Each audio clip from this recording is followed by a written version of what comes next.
Hello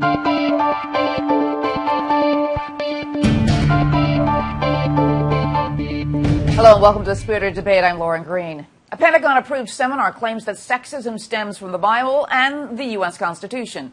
The course has been taken over by 2,000 Department of Defense employees since 2011. And here to discuss is Dr. Richard Land, president of Southern Evangelical Seminary, and Ashley McGuire, senior fellow of the Catholic Association. Welcome to you both. Thank you. So Ashley, I want to start with you. So what's your reaction to this Pentagon-approved course?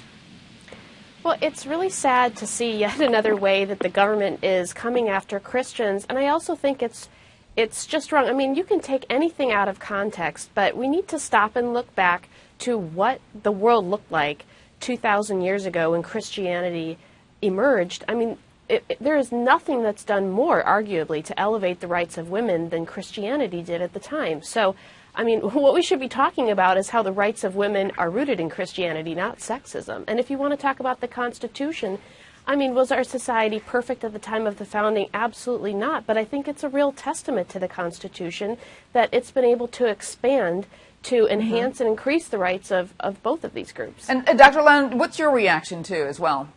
Well, I was really irritated and mortified that our tax dollars are being used this way. Ashley's absolutely right. The most pro-woman movement in history has been Christianity. Everywhere Christianity has gone, the dignity and rights of women have improved. And I'll stack the record of Christianity up against every other world religion, both in the past and today. And in terms of our Constitution, we have been in the process of expanding and keeping those promises that were made at the beginning, as Dr. King pointed out, and I do feel compelled to say, a Baptist preacher, Dr. King, who said that we're still in the process of living out and redeeming those IOUs to minorities and to women. And, you know, the 14th Amendment, which was put in right after the Civil War, says that we're all guaranteed equal protection under the law. So this is just part of a whole series of actions by the Obama administration that are inexplicable, apart from the fact that the Obama administration is the most hostile to Christianity that we've seen. Well, calling evangelicals hate groups. I mean, come on. Right. Let me ask you this, because part of the course are talking about the Declaration of Independence, saying all men are created equal. But I also want to read for you some of the Bible quotes that are in question that people do have a problem with.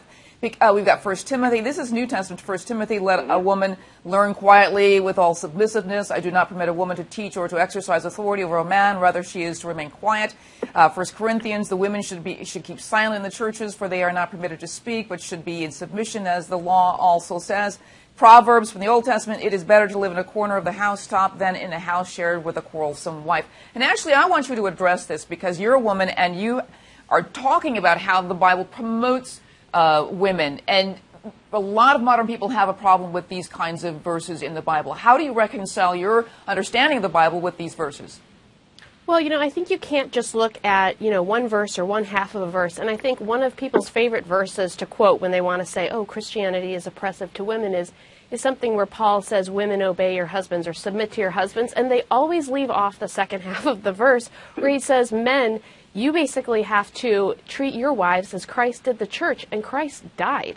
So, he's calling men at the time to say, you need to be ready to lay your life down for women. So again, I think we have to go back and take everything in the cultural context of the time. And this was a time when women were seeing an oppression that we do not know in America. I mean, we're seeing some of it around the world still. But again, I just want to reiterate what Dr. Land said, which is that it was Christians who led the fight to enfranchise women. It was Christians who were leading the abolitionist movement. So I think we have to attribute Christianity very much for the progress of the rights of women and minorities in America and globally. And Dr. Land, I want to read a quote from the Pentagon spokesperson that he told the Daily Caller. And said the content of the lesson is provided to generate academic discussion concerning how these historical documents have been included in discussions about the topic of sexism. There is no DoD, Department of Defense policy that requires persons to take these online courses. So what do you say to that? Well, required or not, this is a poor use of tax money. And I want to reiterate what Ashley said earlier, too. People who read these verses through 21st century eyes don't understand what was going on in the first century.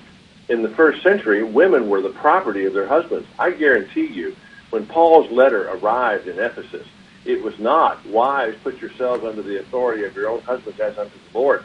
That was the controversial part. It was the men saying, Paul's telling us that we're supposed to love our wives the way Christ loved the church and gave himself for it, which means that a husband who's obeying the New Testament is going to always put his wife's needs above his own needs. All right. I just want to ask you one last question. Both of you, should the Pentagon then just amend the course, and if so, how, or should they just do away with it completely, Dr. Land? I'd do away with it and start over. It's hard to make as my East Texas grandmother used to say, it's hard to make a silk purse out of a sow's ear. I'd throw that ear out and start over. All right. And Ashley, what do you think? Yeah, I think if they're going to start over, they should start with acknowledging the important role Christianity has played in Western civilization. Without it, who knows where we'd be. All right. I want to thank you very much, Dr. Richard Land, and Ashley McGuire. Thank you very much for being on A Spirited Debate. Thank you. Thank you.